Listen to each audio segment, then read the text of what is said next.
네, 안녕하세요. 멜론 마스크입니다. 오늘은 한강 작가를 좀 그리면서 히라브 시간에 대해서 얘기해 보도록 하겠습니다. 히라브 시간 엄청난 작품이죠. 어려워요. 그때도 한번 말씀드렸지만 제가 이중 작업, 제 이현님 따라잡기인데 이중 작업을 잘 못하기 때문에 되게 조리 있게 얘기할 수 있을지 모르겠네요. 제 개인적으로 저에게 한강 작가님은 약간 한효주 같은 느낌이. 한번 보여드릴게요. 미술하고 그런 이제 작가인데요. 노르웨이에 너무 예쁘신 것 같아요. 목소리가 너무 단아하고 이게 내면의 아름다움이라고 할까? 목소리에서 이게 묻어나는 것 같아요. 그래서 너무 아름다워. 그 히라버 시간에 대해서 좀 얘기하자면 히라버 시간은 히라버는 저도 처음에는 히라버? 제가 오늘 독서 모임에 나갔다 와가지고 나눔을 했었거든요. 그 히라버 시간에 대해서 나눔하겠습니다 라고 하니까 시자가 잘못 쓴 거 아니에요? 딱 그러더라고요. 에? 무슨 말이에요? 시자가 의가 아니고 이 아니냐? 에? 무슨 얘기죠? 딱 했더니 알고 보니까 이분이 히라버를 뭘로 생각했냐면 히브리어 아시죠? 그게 아니고 여기서 히랍은 그리스어가 맞아요. 히랍은 그리스예요. 그리스를 옛날에 우리가 유럽을 구라 한자어로 이렇게 표기하는 경우 있잖아요. 그거 똑같은 거예요. 히랍은 그리스를 말하는 거예요. 그러니까 그리스어, 그냥 쉽게 얘기하면 그리스어 수업이에요. 그리스인 조르바라는 책이 되게 유명하잖아요. 그래서 옛날에는 어떻게 나왔냐 아시죠? 히랍인 조르바라고 이제 책이 나왔어요. 확실히 이해가 안 됐던 게 되게 이 소설 속에서는 그 설명이 없어요. 뭐 현대 그리스어가 있다 이런 설명이 없어서 제가 찾아봤죠. 현대 그리스가 있는 걸로 알고 있는데 그리스의 공용어가 어떤 영어가 아닌데 우리가 가면 프랑스는 프랑스어를 쓰고 독일은 독일어가 있잖아요. 다 있잖아요. 근데 내가 알기로는 그리스어가 따로 있는데 고대 그리스랑 중세 그리스어인가 뭐 근대 그리스어랑 이게 세 단계? 현대 그리스어 이렇게 세 단계가 네 단계가 나뉜대요. 그래서 결국에는 사라진 고대 그리스어 수업이 정확한 표현이에요. 히라버 시간을 강의하는 강사가 남자 주인공이에요. 그 사람의 특징이 뭐냐면 그 사람은 이제 학생들은 대다수 눈치를 못 채고 있는데 유전적으로 그러니까 선천적으로 자기 아버지도 그랬지만 천천히 처음부터 장님은 아니고 천천히 시력을 잃어가는 인물이 농아라고 그러죠. 청각장애인 농아라고 그러는데 그 수업을 듣고 있는 사람이 또 농아 여인이 나와요. 나이대가 정확하게 특정되진 않은데 아마 히라버 선생님이 한 40대 후반이나 50대 초반 좀 나이가 너무 많나? 그런 느낌이고 이제 수업을 듣고 있는 여자 주인공이 아이가 있어요. 딸이 있어서 한 30 중반 소반? 그래서 나이 차가 그래도 한 적어도 5살? 많게는 한 10살 정도 차이 나게끔. 왜냐면 히로바 선생님에 대한 묘사가 잠깐 나오는데 그다지 젊은 느낌은 아니에요. 뭔가 주름진 얼굴, 그 다음에 여자도 뭔가 어떤 근심으로 인해서 주름진 그런 느낌들이 많이 언급이 돼요. 소설이 좀 어려운 게 이 히라바 선생님이 어렸을 때 농아 여인하고 잠깐 썸을 타요. 그래서 그거가 교차되니까 두 남녀 주인공의 시점이 계속 교차되면서 묘사가 되거든요. 소설이 되기 때문에 어라? 이 둘이 사귀었나? 사귀었는데 나중에 처음에 그건지 시간이 많이 지나서 다시 만난 건가?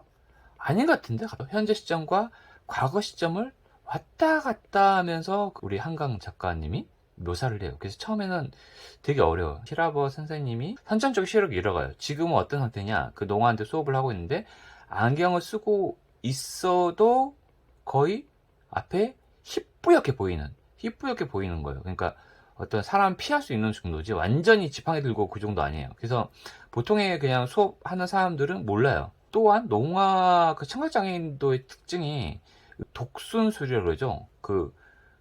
입술을 잘 읽어요. 그래서 수업을 그러니까 히라빈 선생님의 입술을 보면서 수업을 듣겠죠. 한강 작가가 왜 굳이 이렇게까지 설정을 했을까라는 생각을 했어요.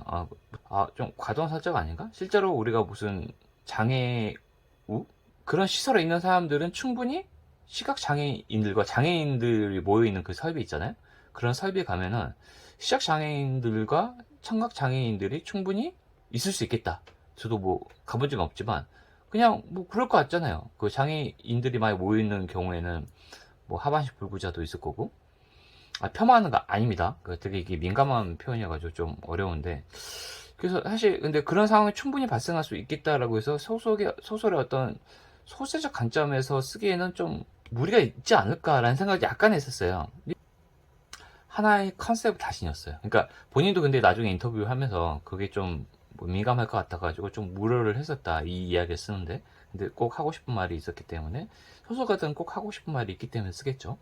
그 무리해서 하게 됐다. 근데 이제 어떤 컨셉을 하나 추가를 하면은 그 여자가 농아 여잔데 언어를 잃어가고 있어요. 그러니까 둘이 소통하려고 그러면 생각해보세요. 제가 읽으면서 계속 생각했던 게 이게, 그래서 둘이 어떻게 통할까? 그 소통할까? 라고 생각했어요. 근데 눈이 안 보인다고 가정할게요. 맹인이라고 가정하면 청각 장애인하고 어떻게 소통할까요? 여러분 상상해보세요. 근데 청각 장애인들은 보통은 발화를 잘 못하는 걸로 알고 있지만, 그래서 우리가 그냥 생각했을 때 말을 하면 되지 라고 생각할 수 있잖아요. 저도 그랬거든요. 단순하게. 네, 어떤 컨셉을 하느냐면, 이 농아 그 여자 주인공 언어를 잃어버리는 상황으로 설정을 해요. 그건 뭐예요? 보통은 이제 우리가 생각했을 때는 청각장애인이 상대가 언어로 발화를 하면 시각장애인 들을 수 있잖아요. 그래서 대화가 되잖아. 그리고 근데 이걸 들었어. 그럼 시각장애인은 얘가 되게 고민인데, 청각장애인이니까 시각인데 얘한테 다시 자기 말을 표현하려고 그러면 어떻게 전달해야 되죠? 뭔가 써서 줘야 되잖아. 그러니까 이게 애초에 내가 지금 말하면서도 좀 꼬이는데, 애초에 소통이 되게 어려운 두 사람 관계예요. 그래서 더 극단적으로 한강 작가가 설정했던 것은 그 여자가 아예 언어를 언제부턴가 언어를 잃어버렸다 라고 설정을 해요. 그러니까 얘가 발화를 못하는 거야. 그러니까 와, 그러면서 이 사람들이 계속해서 서로 모르다가 서로 이 사람 눈이 잘 안 보이는 거야. 서로 인식하는 어떤 사건이 발생을 해요. 그 사건이 발생하고 나서 두 사람이 어떤 이야기를 어떤 언어로 소통해야 될 상황이 발생을 해요. 어떻게 할까요? 이게 소설 거의 후반부에 나타나는데 어떻게 할까요? 궁금하지 않아요? 어떻게 하냐면, 이 청각 장애인 여자가 이 사람의 이 그 시각 장애인 남자의 연답 주인공의 손을 잡습니다. 손을 잡아서 어떻게 하냐? 거기 손바닥에 글을 써줘요. 여기가 최고죠. 제가 봤을 때는 그 진짜 하이라이트예요. 이게 무슨 얘기죠? 그러니까 이마가 너무 넓게 그려졌네. 무슨 얘기냐면, 한강 작가가 무슨 얘기를 하냐면, 소통의 마지막 결론 지점을 어떻게 설정했죠? 예, 접촉. 제가 봤을 때는 사람과의 관계를 되게 그리고 싶었나. 사람과의 관계랑 접촉. 인간과 인간 간의 궁극적인 커뮤니케이션은 둘이 소통하기 위해서 어떻게 했어요? 네, 그냥 인간에게 가장 필요한 것은 접촉이 아닐까. 그러니까 우리가 지금 유튜브로 접촉을 저랑 하고 있죠. 근데 내가 봤을 때는 한강 작가가 만약에 이걸 제가 리뷰를 하면서 이렇게 이 영상으로 남긴 거는 정말 화를 낼 수도 있을 것 같다는 생각이 들어요. 왜? 정말 독자들한테 얘기하고 싶었던 것은 이런 간접적인 접촉이 아니라 직접적인 접촉을 통해서 우리는 삶의 희망을 찾아가야 된다고, 우리가 너무 개인화되고 그랬잖아요. 그래서 어떤 소통이 되게 어려운 현대인들에 대한 것을 그 장애인들을 통해서 간접적으로 그리고 싶지 않았나라는 생각을 저는 감해요. 근데 제가 옛날에 이런 식으로 결론 내리는 게 되게 싫어했거든요. 아니, 무슨 소설에 이런 식의 의도가 있었다고 이런 식으로 결론 내려? 그게 되게 싫어했어요, 제가. 왜냐면 뭔가 너무 있어 보이려고 하는 것 같다, 그런 행위라고 생각했어요.